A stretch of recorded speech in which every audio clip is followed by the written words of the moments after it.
What if I said that everything you've been told about how to have a healthy relationship after a divorce is wrong? Now, I don't know if that's true because I don't know what you've been told, but John Gottman, who is a renowned marriage therapist, did studies on how our bodies perceive the person that we are now divorcing reacts when we're in their presence. And what happens is our heart rate increases. We become really pulled into the fight or flight scenario because we perceive that person as an enemy.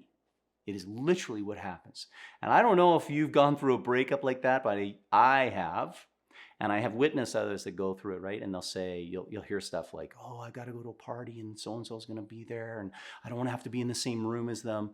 All of that is coming from our perception that here is somebody before us that we knew intimately and they knew us intimately, and we have now been rejected. And that creates a lot of turmoil within us. We're worried about how we're perceived now. We're worried about how they're going to take maybe the weaknesses that they saw within us and spread them out and allow everyone else to hear and see. It's a terrifying situation. And so that person becomes an enemy. Your body physically, in their presence, reacts as if it would to an enemy. And hopefully, in some cases, sadly, when relationships break up, it is because someone has been an enemy and done stuff to make you feel that way. But in most cases, I think we're not talking about an enemy that's going to harm you in any way physically. It's just you don't match personality-wise. And so ferreting that out and realizing, hey, this is not my enemy. This is just a person that we no longer have the same goals in life is a big mindset change, and it is hard to make that transition. So I've got 3 things that you can do. So stick with me. I'm going to tell you how I am trying to implement this in my life because honestly, I struggle with this myself significantly. In the breakdown of my relationship with my spouse, I have had to do this. And the first thing to do is to go slow. Have patience with yourself. This is a long game. Prep. Prepare and know that you're going to have many opportunities to enter in the space with this person in engagements where you're, transitioning children back and forth, showing up at similar events.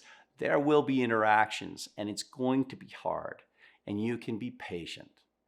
I had a recent experience where I went to my daughter's graduation. She turned 18. I went to her graduation and my divorce had just finalized a month previous to this. And I had not had any interactions with my ex beyond what was legally required during the whole process because it had been quite contentious. And so we were careful about our exchanges, both of us. And we had not had any exchanges that were in a casual social environment. So here I go to my daughter's graduation. We're both there to celebrate her. It's exciting. And we are obviously going to have some time in each other's presence. And it was hard. It was hard for me to do. And so the second thing I had to do was to acknowledge how I was feeling in that moment. And I'll tell you the truth. When I was in that moment, I did not acknowledge my feelings. I felt them. They hit me and they impacted me. And they impacted how I interacted. But I was in such a space of fight or flight. My enemy was there before me. As I know, I don't know, but I suspect she must have felt very similar to me. And I had a difficult time acknowledging how hard it was for me to be in the presence of her in this space with my children around in an environment where I felt I was being viewed in a way that nobody else views me like this anymore. I have not been in the gaze of someone that sees me in what I perceive as negative a way as I feel when I am in the gaze of my ex. And I felt myself completely collapse and diminish and curl up and just kind of become somebody that I do not even recognize. It was hard for me. And what happens when you're in that space, when you begin to retreat, is you become defensive. And the best of you is not showing up because you are not standing your sacred ground. And so you will fall into that diminishing where you shrink. And in that space, you can also swing to aggressive where you are puffing up and you're being brave and strong and lashing out. Not the best way that you want to be acting when you're meeting your ex and interacting with them, right? So I left that situation after I had given my daughter flowers and congratulated her on her graduation. I quickly dismissed myself, and man alive, I felt frustrated.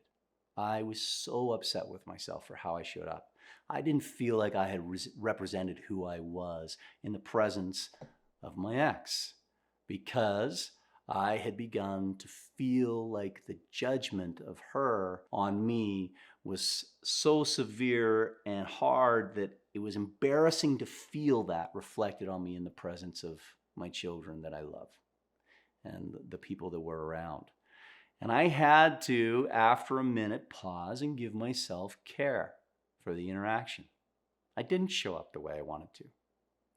I didn't know how to react in that space because I had got caught with perceiving my enemy and falling into fight or flight. However, I went back to point number one and I realized I got to go slow. I got to have patience. This is a long game. My kids aren't going anywhere. We're both parents. We both love our kids. My ex is a great mother who takes great care of these children.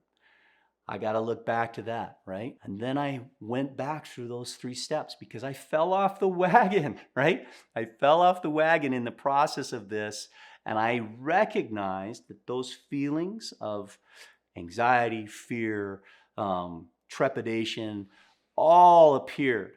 And I knew what was happening, and I had not mentally paused and dealt with it before moving into the situation. So I had not prepared properly, and I collapsed. And I did not demonstrate what I feel is what I wanted. I acted as if she was my enemy, and I acted in fear, and I acted smaller than I am. And it was embarrassing to look at, but as I gave myself the third point, recognizing I hadn't done that, I gave myself the self-care and the compassion I needed. I literally would think to myself, and this is what I do when I fail to show up the way I want to, and I'm frustrated and angry. I said, hey, it's okay. This is a tough thing. You didn't do what you wanted to do. You'll do better next time. You can do this. And I have committed to myself because I know it's going to happen again. I am going to show up. I am going to be me. I am going to let down my guard. I do not have to perceive this person as my enemy because there is no harm that can come to me in these interactions. In my situation, right? Despite all of that I know, I still collapse into that, right? Because it's a hard emotional space. It's tricky, right? It's a tough thing to navigate. And so I prepare myself and I just go through these 3 things over and over again in my mind. And when I go through these steps, I am able then to get prepared for the next time that I will meet my ex in public. And I want to show up as I am and allow my children to see that I can be me in every situation and it's okay. And I don't need to worry about judgment that's coming from somebody that I'm no longer with. And I suspect that my spouse, my ex, has a problem too with feeling like showing up in front of me could hurt her because our relationship broke down, which creates this dynamic that is really difficult, right? So be the brave one.